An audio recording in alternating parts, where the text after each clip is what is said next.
Have you ever had that specific kind of existential dread where you look at the news or maybe just your bank account and you feel like the world is stuck choosing between two options that are both, well, broken? I think dread is the right word. It's that feeling of being trapped in uh, a binary loop. Exactly. It feels like a bad menu at a restaurant. Option A is the rigid gray control of a planned economy where some guy in a distant office decides how much bread gets baked. And what color pants you can wear. Right. And option B is the chaotic survival of the fittest scramble of the free market. It's the classic pendulum swing of history, isn't it? We spend decades just bouncing back and forth between extreme control and extreme chaos, sort of assuming those are the only two choices we have. Right. But today we're taking that menu and throwing it right out the window. We are looking at a source text titled Hundun Economy, Market Economy, and Planned Economy. And I have to say, Right off the bat, this is not your standard Economics 101 textbook. no, calling it an economics paper would be selling it incredibly short. It's a fascinating, slightly dizzying mix of economic theory, spiritual philosophy, and what I would call utopian futurism. It really is a wild ride. The author argues that both of our current major systems, the planned and the market economy, are not just flawed, but are actually driving humanity toward extinction. Which is a pretty bold claim. A very bold claim.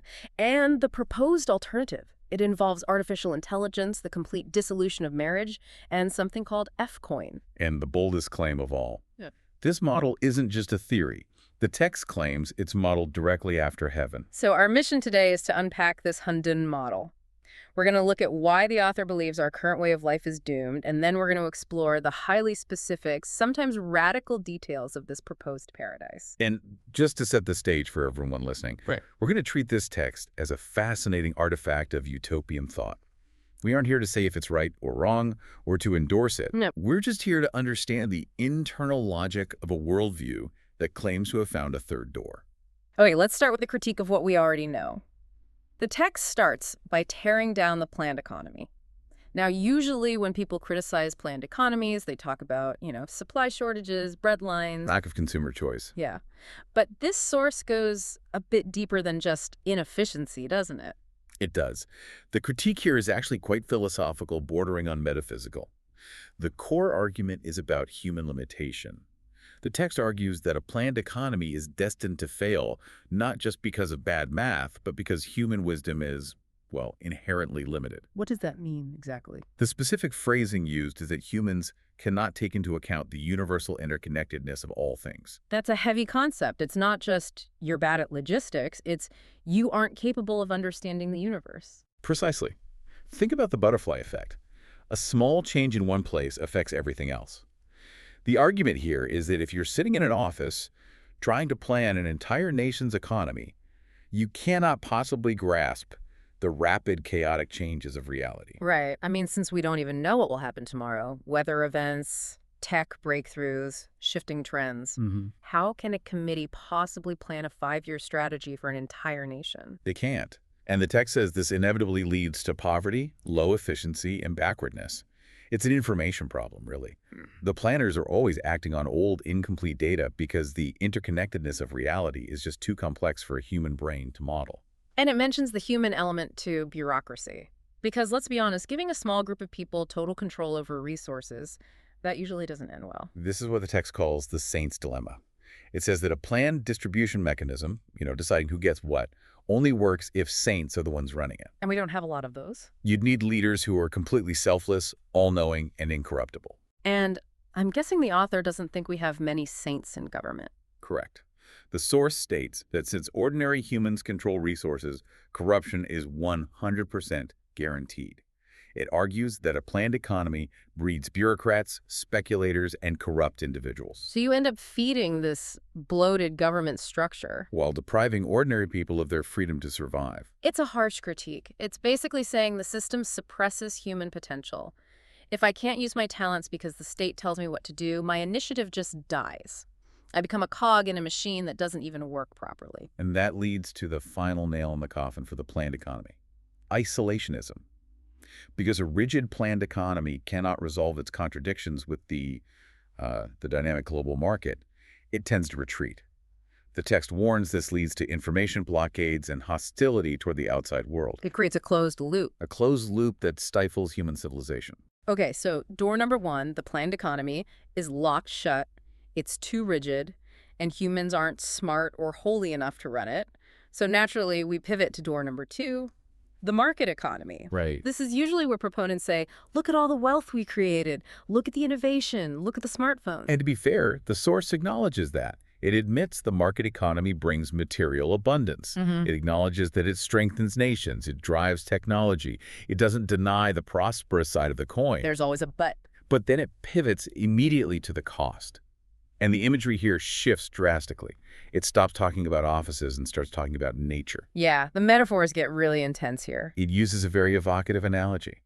It describes the market economy as the law of the jungle. Or an African savanna. Yes, that image really stuck with me. The idea that despite our suits and skyscrapers and polite emails, we are just animals fighting for survival. The text argues that the market is a battlefield of you die or I live. It forces everyone into this state of constant combat. And because it prioritizes self-interest over the welfare of humanity and profit over nature, It leads to disaster. the author claims it inevitably leads to ecological destruction. There was a quote in there about the extinction of humanity, right? That seems like the ultimate worst-case scenario. Yes. The argument is that the market economy just destroys the natural ecosystem. If you pursue self-interest without limit, you consume the very environment you need to survive. It views the market as a mechanism that essentially eats the planet to fuel its own growth. There's another metaphor I liked. The balloon. The bottomless pit of ever-expanding demand. The text describes the market economy as a balloon that must be continuously inflated. We keep pumping it with demand and consumption just to keep the numbers going up. But physics says a balloon can only get so big before.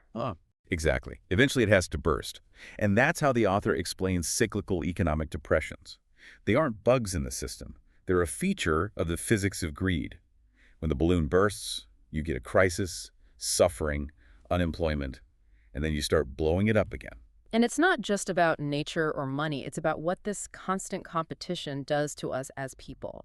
The dehumanization aspect. This is a key moral critique in the source. It says that when money becomes the ultimate pursuit, relationships turn into naked monetary exchanges. We lose human warmth. We forget the original purpose of life because we're so busy competing for status and survival. And that competition isn't fair, is it? We like to think the market rewards the best, but the text really disputes that. It critiques the invisible hand, arguing that it just returns us to that jungle society. It specifically mentions that those who might be born with lower intelligence or less ability are marginalized. They might be kept alive by welfare, sure, but they lose their dignity. Meanwhile, the rich get richer. And polarization increases. So let's recap the scorecard so far. Planned economy, failures in the office, corruption, lack of freedom, market economy, jungle warfare, ecological collapse, spiritual emptiness. It's a grim picture. The text literally asks, is the survival state of wild animals an ideal living environment for humanity? Which brings us to door number 3, the Hundun economy. Hundun. First off, for those who don't know, Hundun is a concept from Chinese mythology, right? Usually referring to a primordial chaos or a nebulous state of potential. But how is the text using it here? The definition provided is quite bold. It's described as an elementary economic model copied and modeled from heaven. Copied from heaven. Okay, just so we are clear, in the context of this source material, this isn't a metaphor. They aren't saying it's heavenly. They mean literally modeled on a divine system. The text treats it literally. It says this model evolved onto Earth. The stated purpose is to enable every person to pass through an entire lifetime in joy, ease, and happiness. No anxiety about food, clothing, housing. None. No worry about aging, illness, death, or paying the rent. The goal is to manifest truth, goodness, beauty, love, trust, and sincerity. It sounds lovely, but also impossible, like a dream. But the text does cite a prototype, right? A real-world attempt at this. It does. It mentions the second home production and living model created by Lifechanyuan. It points to this as the earthly prototype for this new mode of production. It's essentially a communal experiment that claims to have tested these principles. Okay, so let's get into the nuts and bolts, because joy and ease is a great slogan, but how does the plumbing work? If humans are too limited to plan an economy and too greedy for a market economy, who is running the Hundun economy? This is where the futurism really kicks in. The answer is twofold. Saints and robots. Robots. Intelligent robots and AI are crucial pillars of this model. The text specifies that education, healthcare, and the judicial system are entirely handled by intelligent robots. Wait, the judicial system too? Robot judges. Yes. And if you think back to the critique of the planned economy, it makes sense within their logic. The problem with planning was that humans aren't saints. We have bias, we take bribes, we have bad days. So the Hundun model solves this by just handing governance over to AI. The idea is that an AI judge doesn't care if you're rich or poor. It doesn't care who your dad is. It removes the human element. Exactly. It removes human emotion and corruption from the administration of justice. The text says all societal operations are governed by AI, which precisely calculates production and consumption needs. It's the planned economy, but without the flawed human planners. So no politicians. Governments, in the traditional sense, no longer intervene. Traditional institutions disappear. The text mentions a symbolic global government, but the real power is elsewhere. true governance relies on saints, these spiritual leaders, and this AI infrastructure. That is a massive shift. But it gets even more radical when we talk about property. In the market economy, private property is king. It's why we work to buy a house, a car. What happens in Hundun? Private property essentially vanishes. The core principle is that all natural resources belong to the greatest creator and humanity as a whole. Individuals own no material property. Nothing. I don't own my house. I don't own my car, my toothbrush. Well, you would have use of things, but legal ownership is gone. The text frames it as everyone possesses everything. Since your needs are met by the system, you don't need to own things. And hoarding wealth is considered shameful. In fact, yes, hoarding wealth is considered shameful in this society. It's a complete inversion of status. Today, having a lot of stuff means you're successful. In Hundun, it means you're, what, spiritually backward? Exactly. The motivation shifts from accumulation to contribution. If the AI provides your food and shelter, you don't need to hoard. You're free to simply exist and create. Now, we have to talk about the social structure, because this part really surprised me. It's not just about money. It changes the family unit. This is one of the most radical departures. The text proposes the disappearance of the marriage system and small nuclear families. No merit. No marriage. Instead, people live in what the text calls international extended families. So, communal living. It appears so. The idea seems to be breaking down the barriers of my family versus your family. The author argues that the nuclear family creates selfishness. You only care about your kids, your spouse. And by dissolving that, They aim to create a broader sense of community where everyone cares for everyone. that is going to be a hard sell for a lot of people. The family unit is pretty central to how we understand our lives. It is fundamental. But the text argues that these small units are actually sources of friction and isolation. They want to replace it with a global brotherhood. And this connects to the migration policy, right? Yes. In the Hundun model, every person has the innate right to migrate freely. There are no borders restricting movement. The Earth is treated as a single, open home for humanity. It really is trying to dismantle every boundary we have. National borders, property lines, even the walls of a single-family home. It is a vision of total integration. No mine versus yours. No us versus them. But I'm stuck on the practicalities. Even in a commune, you need a way to track value. If there's no money and I don't own anything, how do I buy a coffee? Or get a new shirt? The text mentions F-coin. Right. Money as we know it. Currency that can be hoarded, invested, or used for power disappears. It's replaced by F-coin. And what is F-coin? Is it crypto? The text describes it more abstractly. It circulates as spiritual value. It reflects a person's contribution and their life quality. Life quality. That's interesting. So it's not just about how many widgets I produce. No, it seems to measure altruism, creativity, service. The text says F-coin motivates people to manifest brilliance rather than greed. The shift is from material desire to spiritual wealth. So in theory, the rich people in this society are the ones who are the most generous, the most creative, the most spiritual. That is the logic. Because material needs are guaranteed by the AI-run production system, the human competitive drive is redirected.